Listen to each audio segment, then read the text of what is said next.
بسم اللہ الرحمن الرحیم۔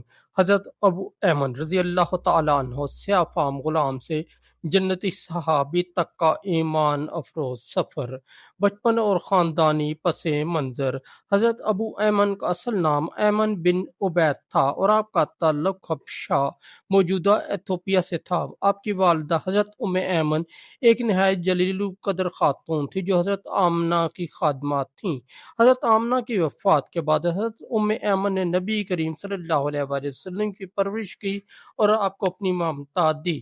اسی نسبت سے حضرت ابو ایمن نبی کریم کے لیے رضائی بھائی جیسے اور اہل بیت کے فرد شمار کیے جاتے ہیں۔ غلامی سے آزادی اور شرف ایمان۔ حضرت ابو ایمن نے وہ وقت بھی دیکھا جب انہیں ایک غلام سمجھا جاتا تھا، لیکن اسلام نے انہیں عزت اور شرف عطا کیا۔ نبی کریم نے انہیں آزاد فرمایا اور انہیں اپنے قریب کر لیا۔ اسلام کی وہ روشنی جو ایمن کے دل میں چمکی، وہی روشنی حضرت ابو ایمن کے دل میں بھی اتری۔ انہوں نے دل و جان سے اسلام کو قبول کیا اور جب مکہ میں ظلم کا طوفان بپا تھا، وہ اس وقت بھی ایمان پر مضبوطی سے قائم رہے۔ نبی کریم صلی اللہ علیہ وآلہ وسلم سے گہرا تعلق۔ حضرت ابو ایمن صرف نبی کریم کے آزاد کردہ غلام ہی نہ تھے، بلکہ وہ آپ کے خادم، وفادار دوست اور اہل بیت کے فرد بھی تھے۔ آپ کو نبی کریم سے اتنی محبت تھی کہ دن ہو یا رات، سفر ہو یا حضر، حضرت ابو ایمن ہر وقت آپ کی خدمت میں حاضر رہتے۔ رسول اللہ ان کے لیے خصوصی محبت رکھتے تھے۔ آپ ایک مرتبہ فرمایا، ابو ایمن ہمارے اہل بیت میں سے ہے۔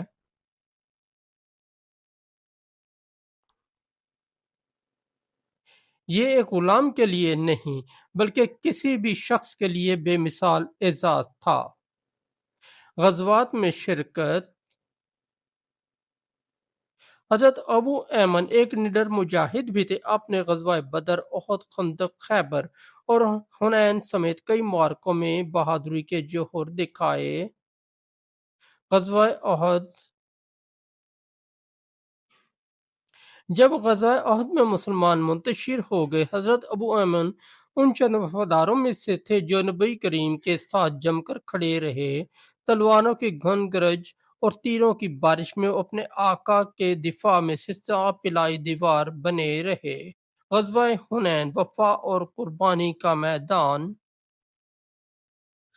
حنین کا میدان بہت کٹھن تھا۔ مسلمانوں کی تعداد زیادہ تھی مگر اس کے باوجود وقتی شکست اور بھاگ دوڑ نے ماحول کو خراب کر دیا تھا۔ کچھ لوگ بھاگ گئے مگر حضرت ابو ایمن نے اپنی جان کی پرواہ کیے بغیر رسول اللہ صلی اللہ علیہ وآلہ وسلم کے ساتھ رہنے کو ترجیح دی۔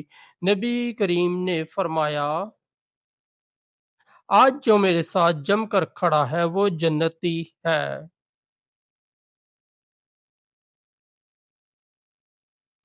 اور حضرت ابو ایمن اس بشارت کے مستحق قرار پائے۔ زہد و تقوی۔ جہاں حضرت ابو ایمن ایک بہادر سپاہی تھے، وہیں وہ زاہد، عبادت گزار اور متقی انسان بھی تھے۔ ان کی راتیں نماز اور قرآن کی تلاوت میں گزرتیں اور دن خدمت دین رسول اللہ صلی اللہ علیہ وآلہ وسلم سے محبت اور دعوت اسلام میں۔ ان کے چہرے پر ایک روحانی نور تھا جو ان کے اخلاص اور صداقت کی دلیل تھا۔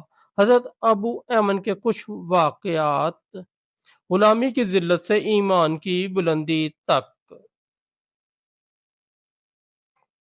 ایک دن جب کسی نے حضرت ابو ایمن کو ان کے سیاہ رنگ اور غلامی کے ماضی پر طنز کیا تو نبی کریم کو خبر ہوئی۔ آپ بہت ناراض ہوئے اور فرمایا، اللہ کے نزدیک رنگ و نسل کی کوئی اہمیت نہیں بلکہ تقوی کی اہمیت ہے۔ ابو ایمن اللہ کے مقرب بندوں میں سے ہے۔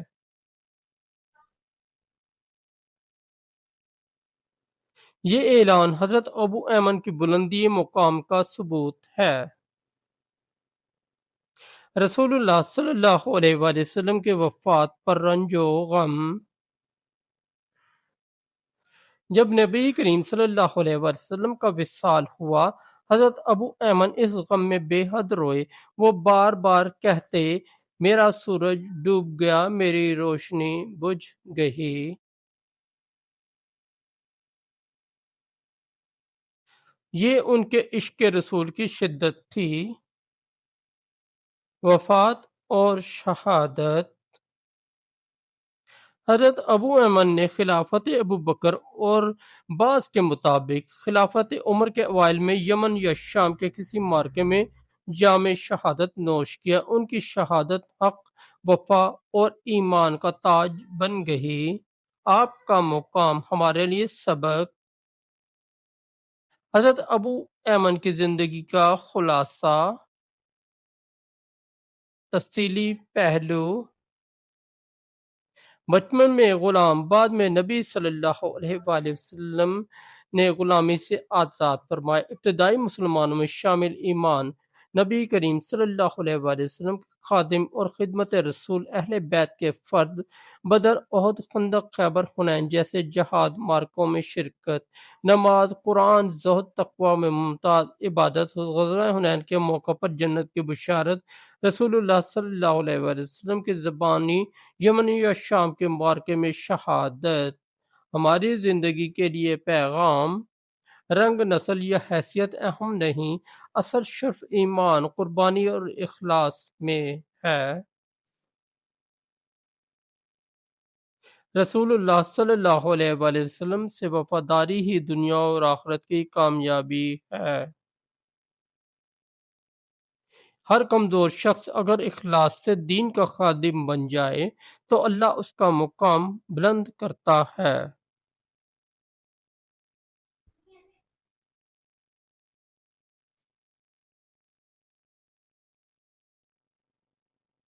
دوستو، اگر آپ کو ہماری سٹوری اچھی لگی تو ہمارے اس چینل کو سبسکرائب کر دیں اور اس ویڈیو کو لائک اور دوستوں کے ساتھ شیئر کر دیں۔ بہت شکریہ۔